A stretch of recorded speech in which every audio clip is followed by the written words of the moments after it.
The moral stories.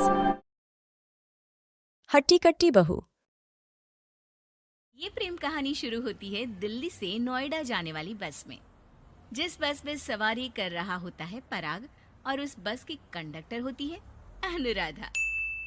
Okay, ticket दिखाओ, ticket ticket.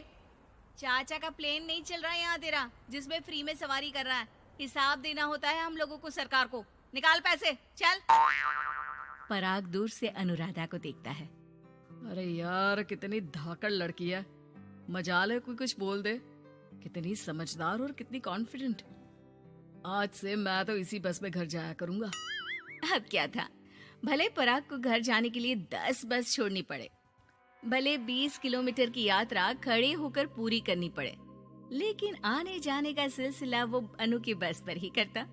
एक दिन, ओह क्या करता है तू? हाँ, मैं नोटिस करती हूँ, देखता रहता है मुझे जब देखो तब। हाँ, वो मैं तुम्हें पसंद करता हूँ और शादी भी तुम्ही से करूंगा। हैं?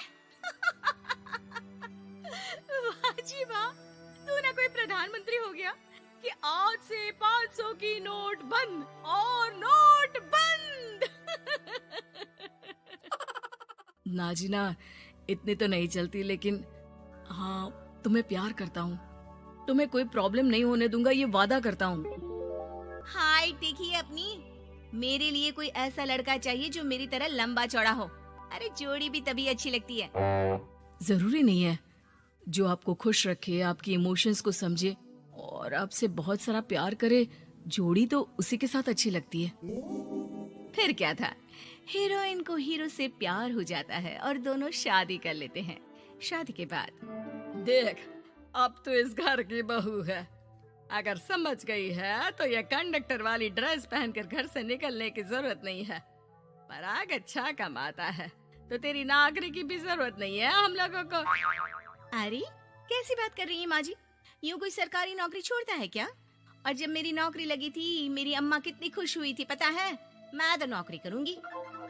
अरे नौकरी करेगी तो डंडे से मारूंगी, और हाँ, जो निकली घर से बाहर ना, तो हाथ पैर तोड़ दूंगी और घर से बाहर निकाल दूंगी, देख लेना। अनु को समझ में नहीं आता कि वो सास को कैसे समझाए कि सरकारी नौकरी लगना आसान बात नहीं होती, और उसने इस नौकरी को पाने के लिए कितनी हार्ड वर्क की थी। रात को अनु पराग से बात करती है। देखो पराग, मैं नौकरी करना चाहती हूँ। मुझे नहीं पता था कि तुम्हारी माँ को मेरी नौकरी से प्रॉब्लम होगी, वरना। ऐसी बात नहीं है, मैं माँ को समझाता हूँ। अगले रोज, देखो माँ, महंगाई का जमाना है और मेरी प्राइवेट नौकरी है। आज है कल का पता नहीं। वैसे भी अनु की सैलरी मेरी सैलरी के बराबर है। अगर ये भी नौकरी करेगी तो हम लोगों को जिंदगी जीने में आसान हो जाएगी ना। सास को बेटे की बात समझ में आती है और वो अनु की नौकरी के लिए मान जाती है। अगले रोज, बेटा, बहू, तुम लोगों को लेकर मुझे कुल देवी के दर्शन के लिए जाना है, तो रविवार को दोनों सुबह ही तैयार हो जाना। अगले रोज दोनों तैयार हो जाते हैं और कुल देवी के मंदिर पहुंच जाते हैं। क्या संतोषी बहन, ये कैसी बहू ले आई हो। बहू बेटा लग रही है और बेटा बहू। अरे कोई पहलवानी लड़ानी थी क्या, जो इतनी लंबी चौड़ी बहू ले आई? अब क्या बताए पंडित जी, जो बेटे ने पसंद किया हमने उसे हाँ कर दी। अब बेटा जाने और उसका परिवार। और ये तो बस कंडक्टर की नौकरी करती है, इंटरस्टेट। और सच्ची, वाह वाह वाह, यह तो बड़ी बात है संतोषी। तुम तो किस्मत वाली निकली जो सरकारी नौकरी की बहू ले आई। यह तो वही बात हो गई कि घी के लड्डू का कोई शेप थोड़ी ना देखता है तो घी का लड्डू ही। सास को बहू की तारीफ सुनकर बिल्कुल अच्छा नहीं लगता। वो जल्दी से पूजा पाठ करवा कर उन लोगों को घर ले आती है। एक रोज, संतोषी बहन, तुम लोगों का घर बड़ा अजीब सा लगता है। भाई साहब बहन जी, और बहन जी भाई साहब जैसी। अरे बस किया कर, सरकारी नौकरी देखी तो हाँ बोल दिया, और इतना भी क्या, पैसे की चिंता। चलती हूँ, खाना बनाना है। क्यों, बहू नहीं बनाती क्या खाना? अरे नहीं, वो तो नौकरी करने जाती है ना, तो उसके आने से पहले खाना बना देना पड़ता है, वरना पता है ना आजकल की लड़कियों की ज़बान कितनी लंबी होती है। तेरी बहू की तो कुर्सी तोड़ने वाली नौकरी है, यहाँ बैठती है जैसे उठकर ऑफिस में बैठ जाती है, फिर क्यों थक जाती है कि खाना भी नहीं बना पाती। मेरी बहू भले कंडक्टर है, लंबी चौड़ी, लेकिन बता रही हूँ सारा दिन सवारी से मत्था पच्ची करती है, लेकिन मजाल है शादी के बाद एक दिन भी मुझे किचन में जाने दिया हो ना जी ना।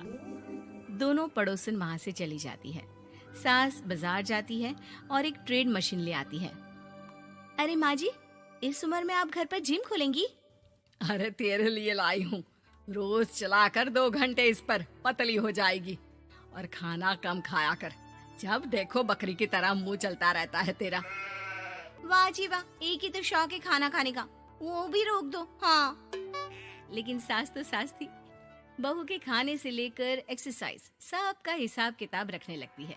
अरे मैं मोहल्ले वालों को बताकर रहूंगी कि मेरी बहू भी शिल्पा शेट्टी की तरह पतली हो सकती है। वही बहू बस में जब सवारी का टिकट काट रही होती है, उसे चक्कर आ जाता है और वो गिर जाती है। सवारी हैरान परेशान हो जाती है और ड्राइवर को वहाँ बुलाती है।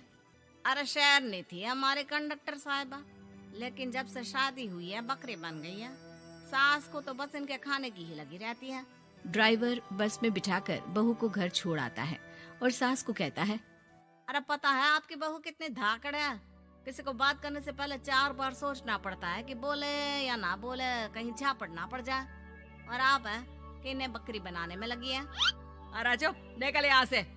मेरी बहू है, मैं इसे बकरी बनाऊं या फिर गीदड़, तुम्हें क्या पता लोग कैसा मजाक उड़ाते हैं कि बहू इनकी बस की कंडक्टर है। बोलो मुझे कैसा लगता होगा? अरे काम तो काम होता है माँ जी, वो छोटा या बड़ा नहीं होता। खैर जैसी आपकी मर्जी, चलता हूँ मैं, नमस्ते। ड्राइवर वहाँ से चला जाता है। बहू ठीक हो जाती है। एक बार आधी रात को कोई संतोषी का दरवाजा खटखटाता है। अरे इतनी रात में कौन आ गया? मेरा घर है, कोई पुलिस स्टेशन की घंटी नहीं जो बजाए जा रहे हो। खोल रही हो दरवाजा। जैसे ही दरवाजा खुलता है, सामने वही पड़ोसन खड़ी होती है जो अनु की कुछ दिन पहले बुराई कर रही थी। मेरी बहू के पेट में दर्द हो रहा है, उसे जल्दी अस्पताल पहुंचाना जरूरी है। हाँ तो पहुंचाओ, और जल्दी लड्डू के साथ खुशखबरी भी सुना देना। हाँ, काहे हमारा दरवाजा पीट रही हो? अरे सुनो तो, अपनी बहू से कहो ना कि सरकारी बस को थोड़ी देर के लिए दरवाजे बुला ले। क्या है ना, कोई साधन नहीं है अस्पताल ले जाने के लिए। सास अनु को कहती है और अनु बस को बुलाकर पड़ोस वालों की मदद करती है, जिसके बाद पूरे मोहल्ले में अनु की तारीफ होने लगती है। सच में लंबी चौड़ी बहू के साथ साथ लंबा चौड़ा दिल भी है बहू का।